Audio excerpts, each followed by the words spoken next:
राम राम। आप सभी के अंदर विराजमान मेरे परम पिता परमात्मा को मेरा कोटि कोटि नमन। हमारा सदगुरु सुखराम जी महाराज के ग्रंथ में राजा चंदूलाल का संवाद चल रहा है। राजा चंदूलाल सतगुरुदेव से एक ही बात बार बार कह रहा है कि हे सतगुरुदेव, जो ज्ञान आप बता रहे हो वो ज्ञान तो एक तपस्वी मुनि योगी ही कर सकते हैं। एक गृहस्थी उस ज्ञान को धारण करके परमात्मा की प्राप्ति नहीं कर सकता है। वो कैसे उस पर ब्रह्म परमात्मा में मिल सकता है? उसके लिए तो उसे वन में जाना पड़ेगा, तपस्या करनी पड़ेगी, तभी उसे उस ईश्वर की प्राप्ति होगी। लेकिन सद्गुरुदेव उसे ये बात समझा रहे हैं बार बार कि हे राजा, भेद से भजन करना ही सत्य है। यानी जो मनुष्य भेद से यानी विधि से सुमरन करता है, इस आती जाती श्वास में इस ब्रह्म के नाम राम को लेता है, तो ये सत्शब्द आकर इस कंठ कमल पर जागृत हो जाता है।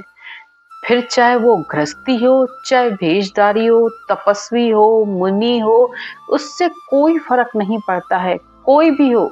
लेकिन जब विधि से इस केवल ज्ञान को, इस सत्स्वरूप के ज्ञान को, जो भी आत्मा होती है, जैसी भी होती है, तो ये सत्शब्द जागृत होता है, यानी इस कंठ कमल पर प्रकट होता है। और उसी के साथ ही आत्मा अपने इस पूरे शरीर की यात्रा तय करके उस गगन मंडल में पहुंचती है और सुरत और शब्द का मेल होता है।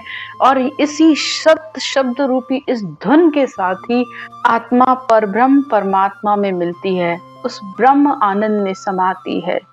तो इसी बात को सद्गुरुदेव अनंत तरीके से समझा रहे हैं और उसे बहुत से शास्त्रों के उदाहरण देकर समझा रहे हैं। भागवत के, गीता के, पुराणों के अनेकों ही उदाहरण देकर बता रहे हैं कि तपस्वी और गृहस्थी कि जिसने भी इस भक्ति को धारण किया है वो उस परमात्मा में मिला है।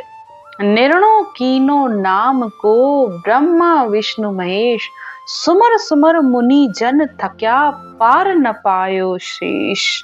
तो इस परब्रह्म परमात्मा के नाम की ब्रह्मा विष्णु महेश सब देवों ने वंदना की है, सब देवों ने उस नाम की सराहना की है।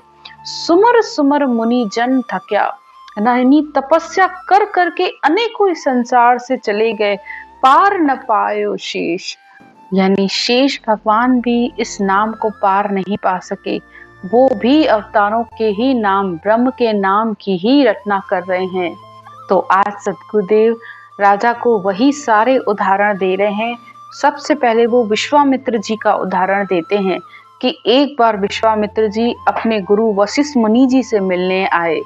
विश्वामित्र बन को जोगी, वाष्ट मुनि ग्रह संजोगी, आदि तपस्या गुरु को दीनी, एक पलक सत्संगत लीनी। विश्वामित्र जी वन के तपस्वी थे, उन्होंने वन में 60,000 वर्ष तपस्या की। और वशिष्ठ मुनि जी गृहस्थी थे, गृहस्थ में रहकर ही भक्ति करते थे। जब विश्वामित्र जी वशिष्ठ मुनि जी के पास आए तो उन्होंने 30,000 वर्षों की तपस्या अपने गुरु को भेंट की। तो वशिष्ठ मुनि जी ने उन्हें उस एक पल की सत्संगा उन्हें फल दिया। इस पर उन्हें बहुत बुरा लगा। प्रीत घटी हर मन पछतायो, समझा नहीं विष्णु समझायो। अब वशिष्ठ मुनि जी के मन में अपने गुरु के प्रति द्वेष आ गया कि ये क्या, मैंने अपने गुरु को 30,000 वर्ष की तपस्या भेंट की और उन्होंने मुझे उसके बदले में सिर्फ एक पल की संगत का फल दिया। तो वो इसका न्याय कराने के लिए भगवान विष्णु के पास गए। हर की माया तोय भरमाए, जाए शेष पे न्याय चुकाए। अब पल की संदकत को वो छोटा समझकर भगवान विष्णु के पास इस बात का न्याय कराने के लिए गए। भगवान विष्णु ने उन्हें बहुत समझाया लेकिन वो नहीं समझे। तब उन्होंने कहा कि ये परमात्मा की माया है, हे विश्वामित्र जी आप इस बात को समझो। लेकिन वो नहीं माने तो उन्होंने उसका न्याय करने के लिए उनको शेष भगवान के पास भेज दिया। धारो धरण शेष यूं बोल्या, तप के जोर ब्रह्मंड तोल्या, धुसकी धरण मुनीश्वर दूजा, सतगुरु शब्द साच कर पूजा। जब शेष जी के पास आए तो तो उन्होंने इस पृथ्वी को, विश्वामित्र जी को अपनी तपस्या के बल पर कहा कि तुम इस पृथ्वी को अपने सिर पर धारण करो। लेकिन वो पृथ्वी को धारण नहीं कर पाए, यानी उसे संभाल नहीं पाए और पृथ्वी खसकने लगी। इस पर विश्वामित्र जी घबराने लगे। तो शेष जी ने वशिष्ठ मुनि जी से कहा, तो उन्होंने उसे एक पल की अपनी संगत का फल दिया, जिससे वो पृथ्वी ठहर गई। तब उनको इस सद्गुरु के इस सत शब्द का सच्चा महत्व पता चला, यानी इस शब्द धुन का क्या महत्व है। ये सारी पृथ्वी उस ब्रह्म के नाम राम पर ठहरी हुई है। तब उन्हें विश्वास आया। उपजी प्रीत हरबिंड निवरायो, सात संगत मिल कारज सार्यो। और उनके अहंकार का नाश हुआ और उन्होंने परमात्मा के नाम से प्रेम और अपने गुरु से, इस वेद और विधि से इस केवल ज्ञान को धारण किया, जिससे उनका काम हो गया। यानी ये सच शब्द आकर उनके अंदर जागृत हुआ।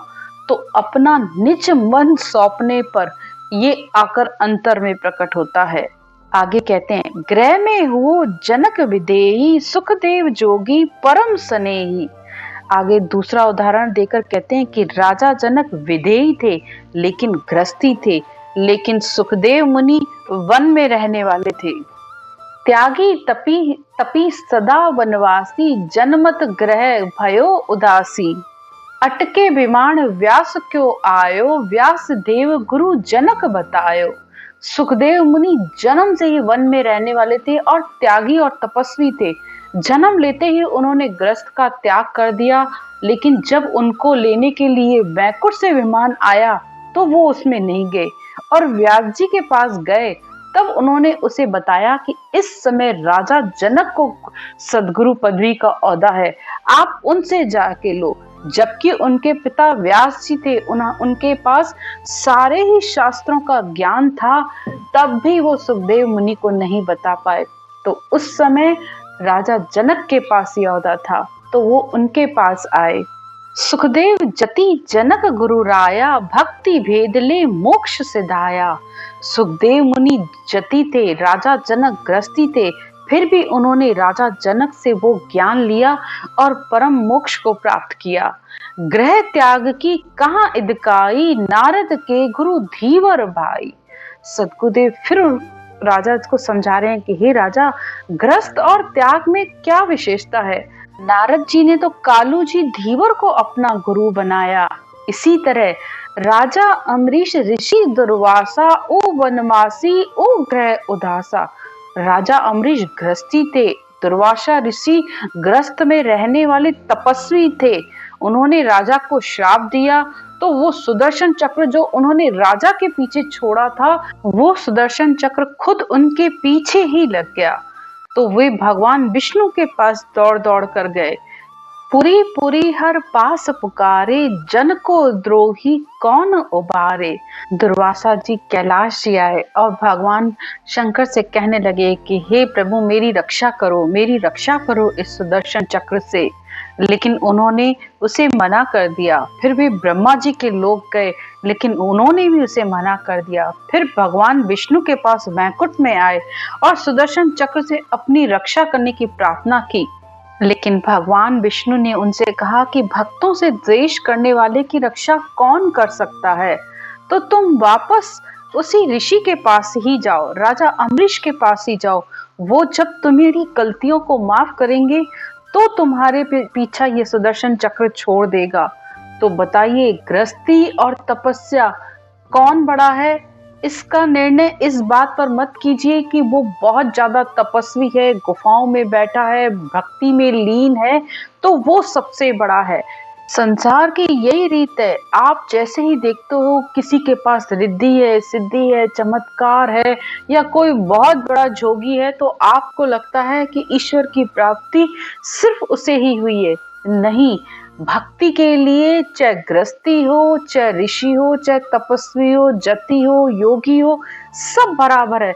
जो भी आत्मा अपना निज मन सौंप कर परमात्मा के नाम की शरण लेती है, वो आत्मा परम मोक्ष को प्राप्ति करती है। सतगुरुदेव कहते हैं, ज्ञानी पर निज मन की, इणविद मेहर न कोय,